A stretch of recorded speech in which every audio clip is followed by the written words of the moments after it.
Today I'm not just talking about a movie, but a whole franchise that most people probably never even heard about. But if you're into animation, you should listen and open your heart to Minuscule.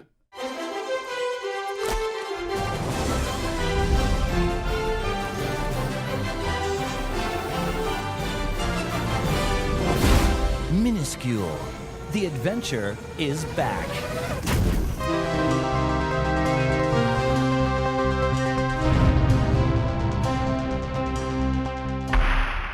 Servus Freunde, my name is Jimmy Cage and I'm just happy that Minuscule is back on the big screen, at least in some countries, and if it won't get a theatrical release at your place, I'm sure it will be released on home video at a later time.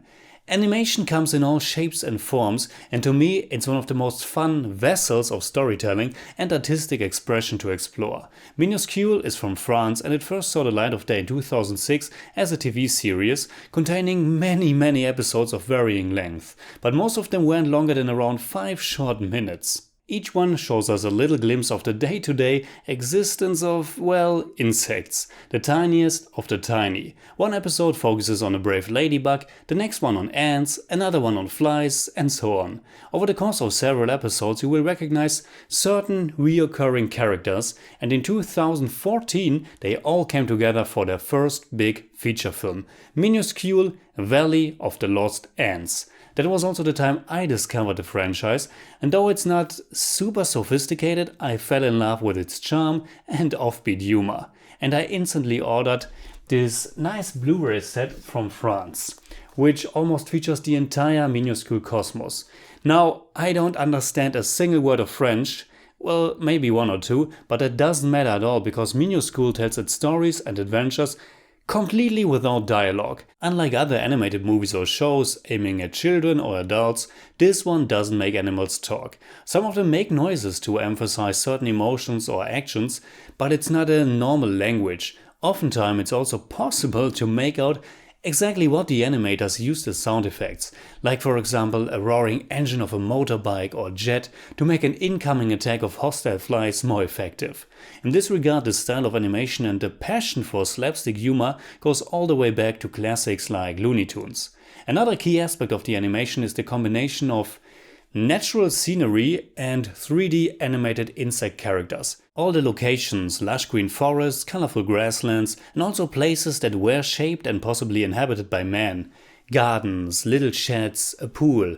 All of that has been really filmed, but all of our little heroes and their antagonists are animated. And the animation is rather realistic. The characters have your typical white eyes with black dots in them, at least most of them, but apart from that they are quite close to their real-life models. Now, like I've said, you don't have to know French to enjoy Minuscule because there's no dialogue, but you also don't need to have seen any episode or the first feature film to understand and enjoy their second big theatrical adventure, Minuscule, Mandibles from Far Away. I guess if the characters are already familiar to you and you have some form attachment to them, it probably enhanced the experience, but it's perfectly fine to get to know the little guys for the first time now. The series, the first film and now the second were all created by Hélène Giraud and Szabo. Minuscule is certainly aiming at a younger audience, but that doesn't mean that adults who are interested in animation or simply some fun and harmless comedic adventure stuff won't get a delightful time with it as well. But I think the main reason why it has such an appealing factor is because of its quirky, offbeat humor and heart. The way it portrays the insect characters is as children would imagine their world and day-to-day life would be. This is definitely not an authentic depiction of animal life. Not that real animal life isn't fascinating, but Minuscule contains of very archetypical little stories with very clear motivations and plot points. A group of ants are trying to transport a box of sugar, a group of rival, more meaner ants is trying to steal the box for themselves. When the stories get bigger, longer episodes or the two movies, more characters are involved. Alliances are formed and friendships built. Now the second feature film takes us to a faraway place.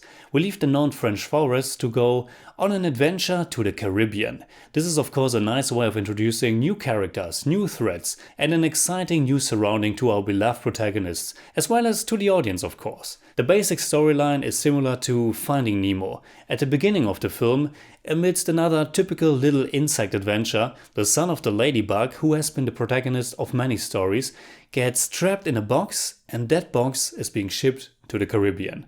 To see how the father is trying to get his son back, how he's following the box all the way to the airport, is already filled with a lot of great action, which always finds a nice balance between excitement, humor and emotion. The film is full of nice and creative ways of telling its story in a visual and acoustic way.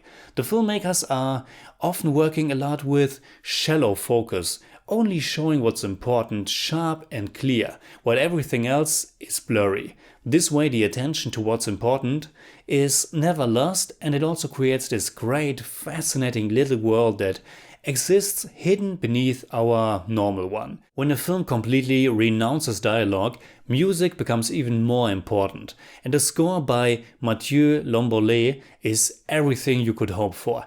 It's epic and grand in one moment and intimate and tender in the other. It's playful and upbeat, and then very emotional and calm. At all times it is amplifying what is going on in the story. And the story itself is of course quite simple, but it's also just a nice framework for some wonderful animation. I wouldn't say by any means that Minuscule Mandibles from Far Away is a masterpiece or anything groundbreaking, but it's full of charm and heart, and it also lets more room to the imagination of the audience than other films do. Because the characters don't have names, because they don't talk, and because they are actually rather generic, they do have a lot of potential for the viewers to fill the gaps and see and feel what's going on for themselves. Each one of them has their little signature characteristic, but there's also plenty of room to form the rest of the characters in your head. The scenes aren't hard to understand, but the movie's also not hammering in its emotions. And I do think children and grown-ups alike will find this very rewarding. If I have one minor gripe, it is that the final conflict and its solution felt a bit too easy and almost anticlimactic, but the emotional climax on the other hand was very touching. So in German I'd say, wenn ihr Freude an Animationskunst habt und die Winzlinge noch nicht kennt, solltet ihr sie unbedingt kennenlernen. Ihr zweiter großer Kinofilm ist eine wahre Freude und die kleinen Charaktere haben absolut nichts von ihrem Charme verloren. I give Minuscule Mandibles from Far Away 8 out of 10. It's more like 7.8, but I don't do that.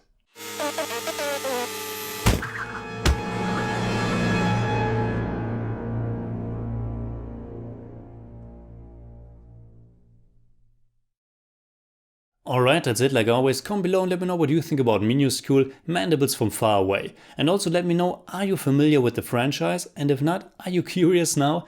Until next time, you can hit me up on Twitter, Facebook and Instagram simply at the Jimmy Cage. And if you enjoyed this episode, please give me a thumbs up, share, subscribe, whatever you like. And make sure you hit that bell for all I have to tell.